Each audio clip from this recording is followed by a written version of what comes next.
오늘은 고근소총 제1탄으로 방구는 한 번은 좋지만 두 번은 좋지 않다고 하였습니다입니다. 저희 절 폭포를 이번 여름에 돼지가 먹어서 없앴습니다. 한 조정관리가 진양의 수령으로 나갔는데 가혹하게 걷어들이는 것이 끝이 없었습니다. 이익이 되는 것은 조금도 남겨두지 않아 절에 사는 중들까지 그 폐해를 입었는데 하루는 운문사의 중이 와서 뵙자 그 수령이 말했습니다. 너의 절에 있는 폭포가 금년에도 아름다울 터이지? 중은 폭포가 어떤 것인지 알아듣지 못하고 거두어들이는 것인가 두려워 저희 절 폭포를 이번 여름에 돼지가 먹어서 없앴습니다라고 했습니다.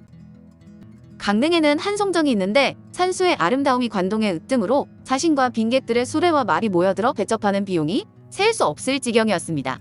이에 어떤 사람이 이런 시를 지었다고 합니다. 폭포당 면적기쯤 한송아일 보장거.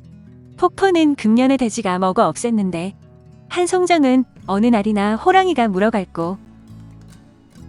용모가 추한 사람을 가리켜 좌객이라고 불렀답니다. 삼관의 유생이 모두 신진한사인데 선어 유생들이 홍곤회를 열어볼까 해서 의논을 했습니다. 아름다운 옷을 입었거나 용모가 잘생겼거나 풍류로 문체가 나는 사람이 온다면 일이 틀어질 테니 용모가 뛰어나지 않은 사람을 좌객으로 청해야 될 걸세. 한 사람이 어떤 사람이면 될까?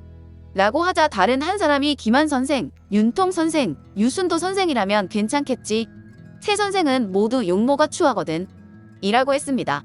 그러자 다른 한 사람이 김한철은 말 한 장을 새 것으로 갈았으니 청할 수가 없겠는데 라고 말했답니다.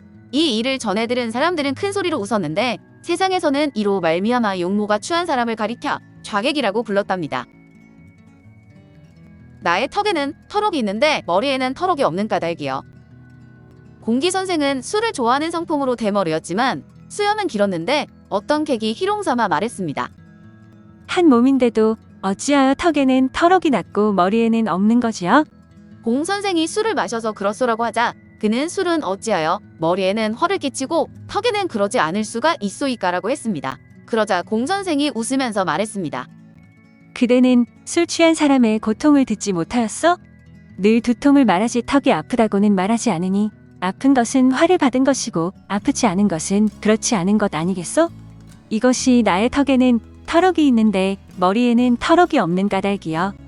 객은 자기도 모르게 실소를 하고 말았다고 합니다. 희어야 마땅한데 희지 않아 나를 벼슬하지 못하게 하는구나.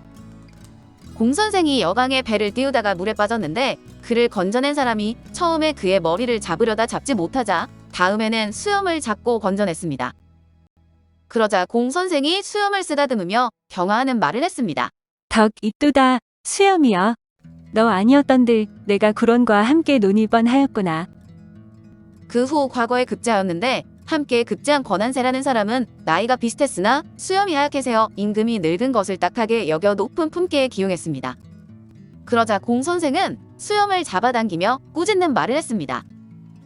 억울하도다 수염이여. 희어야 마땅한데 희지 않아 나를 벼슬하지 못하게 하는구나. 그리고 술에 취하자 수염을 쓰다듬고 웃으며 말했습니다.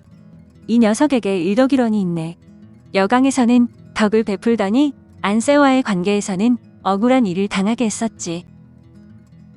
철을 사랑하는 사람은 깊이 빠져도 몸을 상하지 않는다 했으니.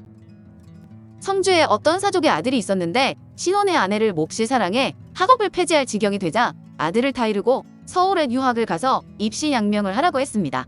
아들은 하직하고 나왔지만 서울에 가지 않고 이웃집에 새들어 있으면서 밤마다 담을 넘어 몰래 아내와 놀았고 유모 할멈이 주인 영감에게 알아였습니다.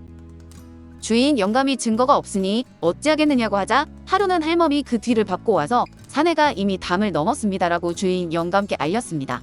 주인 영감이 몽둥이를 쥐고서 큰 소리로 어떤 죽은 개 같은 놈이 감히 이러느냐? 단번에 박살을 낼 테니 속히 나와서 죽어야 마땅할 것이다 라고 부르짖었습니다. 그런데 다시 보니 자기 아들이었는데 주인 영감은 아들과 서로 붙들고 통곡하며 말했습니다.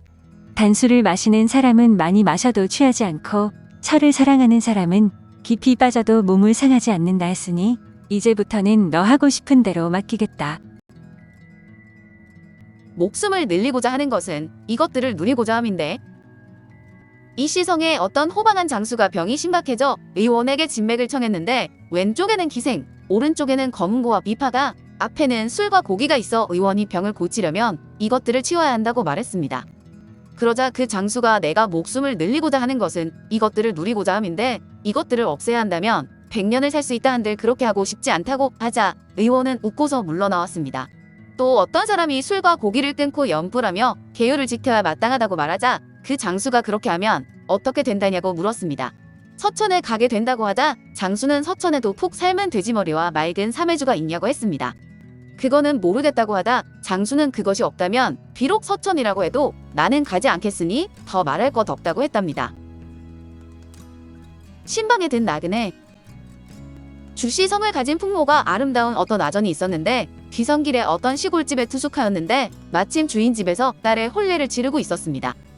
주씨는 남는 음식을 먹어보려고 옷을 갈아입고 문병 사이에서 어정거리다가 과연 잔치가 열리자 그 자리에 끼었는데 문병은 집안이 들여다보이지 않도록 대문이나 중문 안쪽에 가로막아 놓은 담이나 널빤지를 말합니다. 밤이 깊어지자 무리를 이루었던 손님들도 다 흩어졌는데 새 사위는 술에 취해 노적가리 사이에 소변을 보다가 쓰러지더니 일어나지 않았습니다. 주씨 혼자 내빈 자리에 있자 주인집에서는 그가 새 사위인 줄로 오인하고 촛불을 잡은 사람이 휘장을 걷고 예를 맡은 사람이 나아가면서 인도를 했습니다. 주씨가 드디어 방으로 들어가자 이어서 신부를 드리고 촛불이 나가는지라 즐겁게 교접을 했습니다. 새벽이 되어 새 사위가 바양으로 술이 깨어 들어가려고 하는데 중문은 자물쇠가 채워져 있고 고요하여 아무런 사람의 소리도 들리지 않았습니다. 새 사위는 문을 두드리며 큰 소리로 새 사위요라고 외쳤는데 그 소리를 들은 사람은 사위는 이미 가리를 올렸는데 어떤 미친놈이 이러느냐고 했습니다. 사위는 분하여 성을 내며 종행한 친척에게 제 혼사는 망쳤어요. 망쳤어라고 말했습니다. 이에 안팎에서 시끄럽게 떠들다가 밖에 있는 사람이 진짜 세서방이라는 걸 알아내고 주인이 주씨에게 물었습니다. 너는 어떤 사람이냐? 아까 기숙했던 나그네 옷이다. 무슨 까닭으로 우리 집을 어지럽히고 혼사를 막았느냐? 얘를 맡은 사람이 저를 데리고 갔을 뿐입니다. 주인은 어떻게 할 수가 없어 주씨를 쫓아내고 새 사위를 드리겠는데 주씨는 조용히 관대를 하고서 나가더니 뜰 아래에서 저를 올리고 말했습니다. 원컨대 한마디만 말하고 나가겠습니다. 제가 들으니 여자의 도리는 한번 함께 지내면 종신토록 바꾸지 않는 것이라고 합니다. 한번 그 정절을 잃어버리면 중사는 그 지압이 됨을 부끄럽게 여기며 마을에서는 이름을 일컫는 것을 부끄럽게 여깁니다. 부모된 사람으로서 따님의 정절이 온전키를 참으로 원하십니까?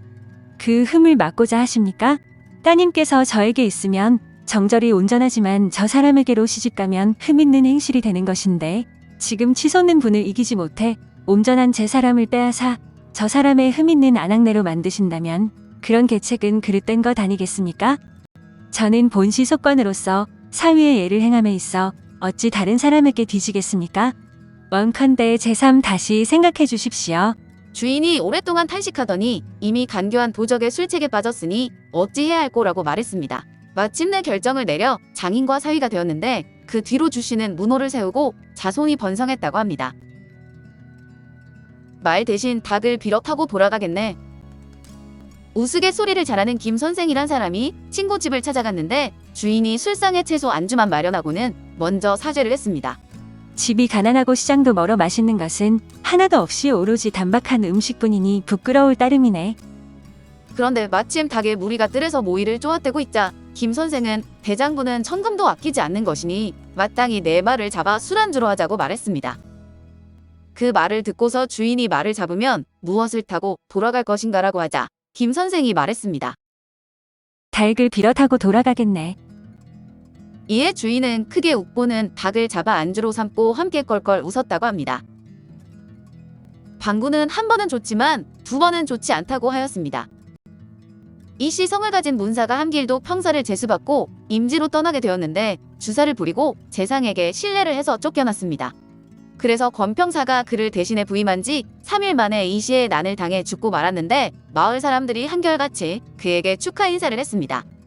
자네가 주사를 부린 덕이야. 주사가 아니었으면 자네도 위태로웠겠지. 그러자 권복천이 활약한 표정으로 말하였습니다. 이런 일은 두 번은 될 수가 없네. 예전에 어떤 귀한 집부인이 볼기사이에 악창이 나서 의원을 청해 진료를 하는데 의원이 침을 놓자 부인이 놀라고 두려워 방귀를 뀌고선 부끄러워 얼굴이 붉어짐을 이기지 못했지. 그러자 의원이 위로하느라 약방문에서 좋은 것이라고 했다고 하자 부인의 얼굴이 풀어졌는데 다시 침을 놓자 연달아 방귀를 뀌어대는 게 아닌가? 의원이 웃으면서 약방문에 이르기를 한 번은 좋지만 두 번은 좋지 않다고 하였습니다라고 말하였다네. 자리에 있던 모든 사람들이 이 말을 듣고는 포복절도하며 웃었다고 합니다. 오늘은 고근소총 제1탄으로 방구는 한 번은 좋지만 두 번은 좋지 않다고 하였습니다였습니다.